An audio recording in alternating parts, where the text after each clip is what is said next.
Mais vous avez vu Et là, les il s'est gens fâché parce que... lynchés dans les rues? Dès que c'est rouge, Il c'est peut pas. parti. Il peut pas vous jusqu'au... Vous avez 2 minutes. C'est dingue. Approchez-vous un Pardon, petit peu. oui, du micro. d'accord. Non, mais c'est colossal. Moi, je vois les Il n'y a scores. pas un verre c'est- pour Si, Alexandre? il est pour- Celui-ci? C'est vrai que toi, Il y a un peu d'eau les réactions sur Julien Non. Bonnet, Oui. J'ai bu une bière avant. Ah bon, d'accord. Ouais, avec plaisir. Avec Ouais, plaisir, après, oui. Et toi, et avec les scores, tu fais, faut que je te parle. Ah bon. Bah écoute, parlons, parce que je suis en train d'envisager la rentrée là. Je peux pas savoir. T'as confiance dans ce que tu rapportes. 700 000, 1 million de vues, c'est des trucs de... Tu fais des scores, j'ai jamais vu ça. Même Tinkerview. Ouais, je sais. Non, mais on sent, tu sais pas, le retour, quoi. Le retour est hallucinant. C'est dingue. Mais on reprend tout de suite. Oui. Attention. Tu vas bien. Ça se passe bien législative. Ouais, on va voir. Hein. Et sur quel circuit? Chut, chut. 2020. Chers auditeurs de Radio Courtoisie, donc vous êtes à nouveau dans cette seconde partie du Libre Journal de la Résistance française. Nous avons initié un débat avec André Berkoff, Éric Morillo, Mike Borowski, Olivier Piacentini. André Berkoff nous fait le plaisir de rester encore une petite demi-heure. Je rappelle qu'à partir de 20h15, eh bien, nous aurons Marc Menant pour l'inquiétante histoire des vaccins aux éditions Plomb. On aura à peu près 3/4 d'heure, hein, ça sera la fin de l'émission. Donc on va continuer et un nouvel invité. Donc on a débattu évidemment dans cette première partie toutes les questions liées à la présidentielle et nous avons fait des supputations sur le résultat des élections législatives. Nous avons répondu, je pense, pour une fois, chers auditeurs, vous n'avez pas été spoliés à un nombre de questions. Et nous avons un dernier invité qui est venu nous rejoindre, et à qui je vais justement passer la parole, parce qu'il sera à la fois, eh bien, il est tout à fait explicite sur son engagement, à la fois durant la présidentielle, et puis il va nous expliquer aussi son combat futur sur les législatives. Et il marque ce qui m'a l'air d'être important, et on va pouvoir en débattre avec l'ensemble des invités, eh bien, le nécessaire renouvellement de notre élite politique. C'est, je crois qu'il était déjà ce matin chez Clémence Oudiakova. Hier matin. Le capitaine Alexandre Juvin-Brunet, un citoyen engagé. Bonjour mon capitaine. Bonjour Nicolas, merci pour votre invitation. C'est nous qui sommes très heureux de vous avoir. Donc je rappelle quelques éléments vous concernant, puisque contrairement aux autres invités, eh bien, même si on commence à vous connaître, et on va vous connaître de plus en plus, c'est intéressant quand même de rappeler que vous êtes un ancien élève de Saint-Cyr. Vous avez opté à l'époque d'ailleurs pour la gendarmerie nationale, donc vous êtes un ancien officier, et vous avez fait l'école des officiers de la gendarmerie nationale. Vous avez démissionné en 2013. C'est exact. Vous avez observé et subi les dérives, dites-vous, de notre contrat social de sécurité dévoyé et qui ne sert plus les citoyens français. Absolument. Les Donc citoyens payent et ils ne savent plus pourquoi en fait. Vous êtes un Ils sont homme, agressés dans la rue après avoir payé de l'impôt. vous êtes un homme qui n'hésitait pas à faire des virages, à être dans la rupture, un peu dans une logique gaulienne. Vous disiez d'ailleurs vous-même être sorti 13e de la promotion à Saint-Cyr comme un certain Charles de Gaulle jadis. On essaie de conserver le code d'honneur à défaut du code monétaire et financier, si vous voyez ce que je veux dire.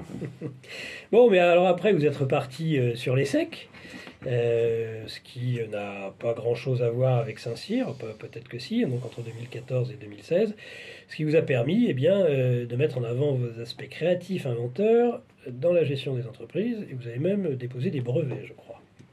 Que j'ai progressivement perdu depuis 2 ans avec cette crise qui nous touche tous au niveau de l'entreprise. Alors, gendarme, chef d'entreprise, et puis alors, évidemment, patatras, déclenchement de la crise du Covid, qui va interrompre, comme des millions de Français, vos activités professionnelles.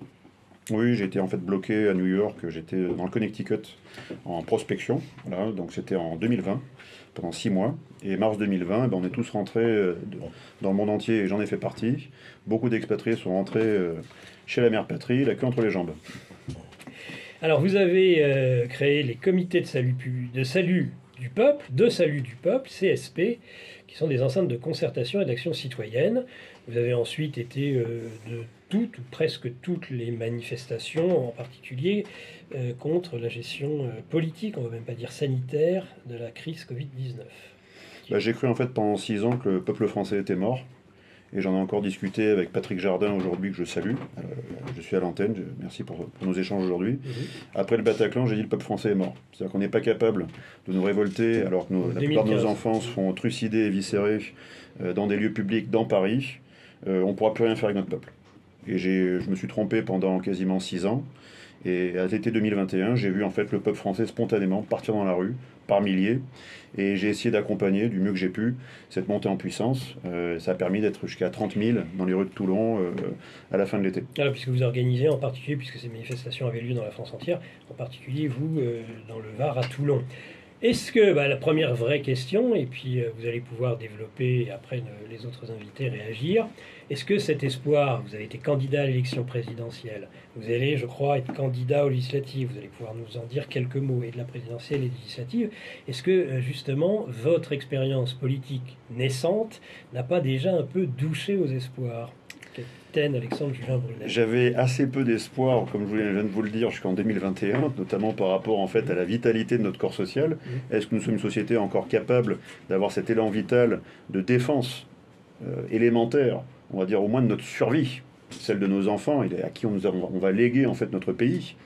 Donc j'ai été mis en faute par rapport à ce que je pensais 2021. Donc c'est pour ça que je suis parti dans la rue. Et j'ai vu ensuite une société totalement atomisée, une société qui était en recherche de sens et qui a retrouvé une forme de fraternité dans la rue, mais qui subit depuis des mois en fait ce que j'ai appelé le syndrome Vercingétorix. C'est-à-dire qu'on est avant tout, on a été baigné de différentes cultures, la strate gauloise est toujours présente, et dans la rue, on a tendance un peu à se taper dessus, on arrive à tenir une bataille, on arrive encore à gagner Gergovie, mais ensuite les Romains reprennent l'ascendant. Ici, c'est pas les Romains, on va plutôt parler des mondialistes et d'État profond, ils reprennent l'ascendant, l'initiative, et ils arrivent en fait de façon très organisée, protocolée, et avec une grande discipline en tout cas de leur côté, à ensuite nous écraser. Donc voilà pourquoi actuellement nous sommes dans le faible au fort, c'est-à-dire le peuple est faible et l'État profond est fort, alors que le peuple français devrait être le plus fort, parce qu'il est vraiment le souverain.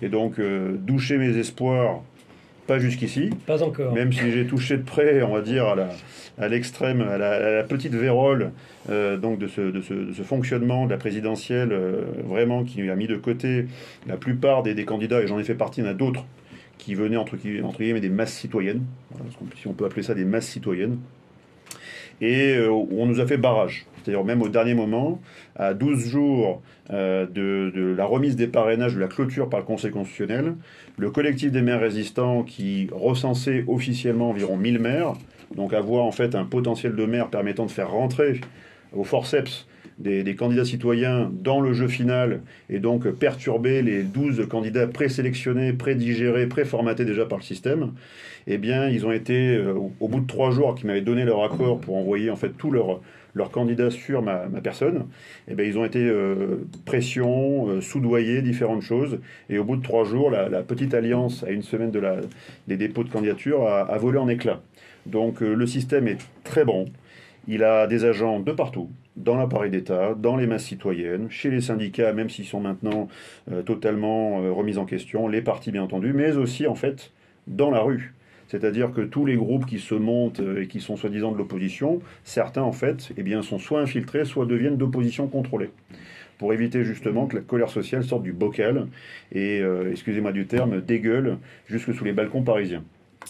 Bon, voilà, au moins c'est franc, c'est comme le reste de votre personnalité, tel qu'on a pu le voir jusqu'à présent. Bon, là vous avez c'est pas un jury évidemment, mais des personnes qui ont de l'expérience politique de qualité, qui connaissent, qui en ont vu d'autres, et j'aurais aimé les entendre intervenir un petit peu sur cette expérience, ce que ça leur inspire, ces nouveaux venus en politique, anciens Saint-Cyriens, anciens chefs d'entreprise, aujourd'hui tentant sa chance en politique, dire ce que vous en pensez, peut-être lui donner des conseils éventuellement. André Berkoff. Donc, je crois d'abord pour répondre à ce que vous avez fait avec les maires résistants, enfin ce qui se passe, bon, il y a eu quelque chose qui est de l'ordre du scandale absolu démocratique, c'est la levée de l'anonymat des parrainages. Il ne faut quand même pas oublier ça. C'est parce que vous aurez eu vos parrainages, qu'est-ce qu'il y a eu? Et qui a fait ça? François Hollande, comme par hasard. C'est-à-dire que vous savez que c'était anonyme. Quand je vais dans l'isoloir, personne ne sait, et heureusement, ceux pour qui je vais voter. Qu'est-ce qu'il y a eu et De Gaulle sous De Gaulle c'était 100 et puis c'est 1500, vous savez, pour éliminer un peu n'importe quel plaisantin. Mais en 2013 ou 2014, je ne sais plus, François Hollande a dit terminé, il faut que les maires s'ils veulent parrainer quelqu'un, même si c'est pas leur avis, parce que parrainer, ça veut pas dire que je soutiens l'idéologie de cette personne, mais au moins je la parraine pour la démocratie. Qu'est-ce qui s'est passé? Eh bien, il faut donner votre nom. Après ça... Ben, il y a aussi une deuxième réforme qui va avec ça, c'est la réforme des agglomérations.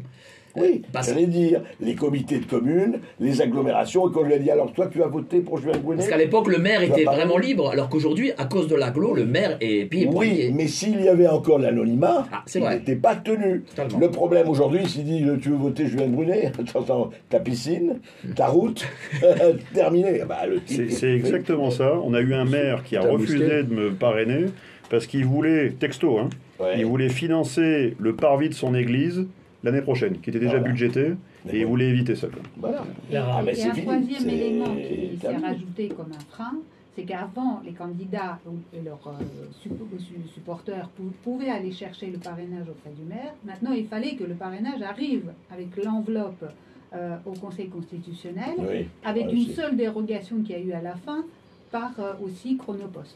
Accepter les Chronopost. C'est scandaleux parce qu'avant, les parrainages, en fait, les promesses, permettait d'avoir le réel parrainage. C'est terminé, ça. Alors, au-delà de ces questions de parrainage, messieurs, Éric Morillo, par exemple, est-ce que vous donnez cher de l'avenir politique du capitaine Julien Brunet quand on voit combien le système est verrouillé?